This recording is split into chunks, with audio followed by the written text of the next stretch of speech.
guys, welcome back to my channel. মই সুমাই দিছো নাম সকলো গৈছে গৰম তো আজি ভিডিওটো বহুত নলেজফুল হ'ব কাৰণ আজি স্পেশালি উদ্ভিদৰ ওপৰত ভিডিওটো হ'ব আৰু ভিডিওটো বহুত দীঘল কাৰণে মই ভাগ-ভাগকৈ ভিডিওকেইটা বনাই দিছোঁ ভিডিওকেইটা চাব তো ভিডিওটো লাষ্টলৈকে চাই থাকক সকলোখিনি জানিব তো বলক ভিডিওটো ষ্টাৰ্ট কৰোঁ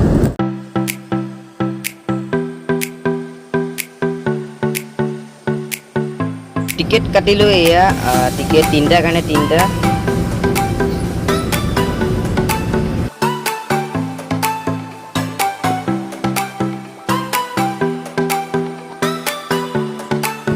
তো ইয়াত টিকেট দিলো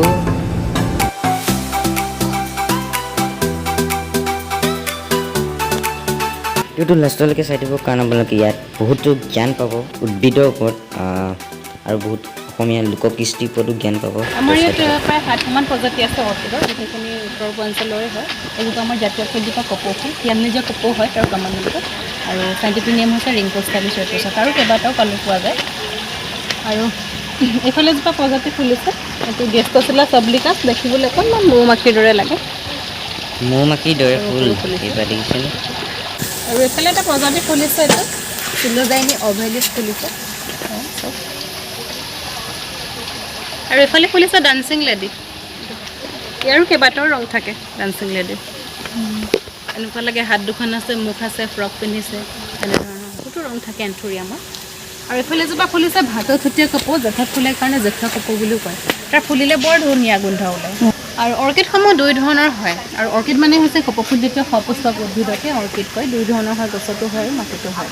যিখিনি গছত হয় সিহঁতক পৰাশ্ৰয়ী বুলি কয় ধৰক ইহঁতে মানে গছত থাকিলেও অকল গছত আশ্ৰয়হে বিচাৰে সেইটো কাৰণে যিকোনো সৰু টুকুৰা এটাতো সিহঁতক আশ্ৰয় দিয়া আছে সিহঁতে তাতো থাকি বাচি আছে আৰু যিসমূহ মাটিত হয় সিহঁতে মাটিৰ পৰাই খাদ্যটো প্ৰস্তুত কৰে ভূমিবাসী আৰু এইফালে এটা প্ৰজাতি ফুলিছে এইটো ডেনড্ৰবিয়াম দাৰ্জিলিং মিছ ফুলিছে আৰু এইখিনিতে আছে পৃথিৱীৰ সৰু অৰ্কিড আছে চব তাৰ ফুলিলে ফুলৰ চাইজ হয় 1.5 মিলিমিটাৰ সেয়া ফলিয়াই আছে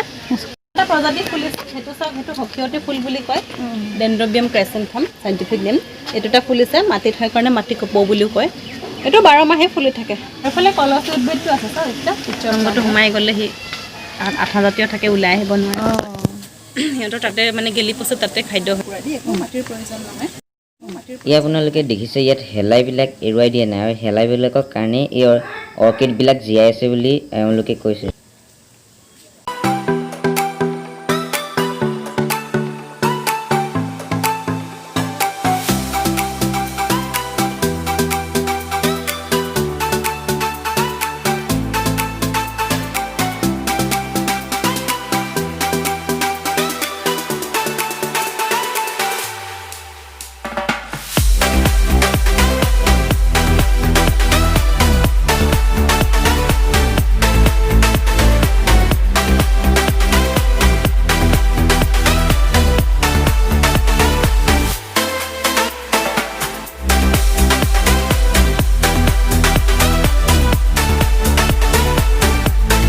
থাকে 1 2 3 4 5 6 পাঁচটা একেই থাকিব সেই মাজৰ অংশৰ পাহিটো সম্পূৰ্ণ বেলেগ হয় হয়তো দেখিবলৈ চৰাই-চিৰিকটি নিচিনা হ'ব পাৰে মানুহৰ নিচিনা বান্দৰৰ নিচিনা হ'ব পাৰে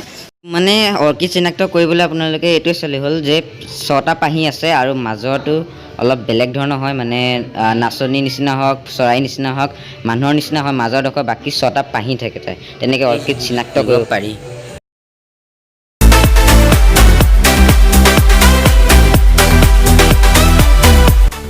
এই ভিডিওটো আৰু বহুত দীঘল হ'ব পাৰে কিন্তু মই ছুটিকৈ বনাইছোঁ তো ইয়াৰ ছেকেণ্ড পাৰ্টটো মই বেলেগ এটা ভিডিঅ'ত বনাই দিছোঁ আপোনালোকে চাব এইজোপা গছ হৈছে হুলুং গছ অসমৰ জাতীয় গছ যদি নাজানে চাই লওক ভালকৈ এই গছজোপা দেখিছে ডিজাইন চাওক সেই ফুলজোপা এতিয়া অকণমান নাৱত উঠি লওঁ আপোনালোকে চাওক এই একশ্যন ভিডিঅ'টো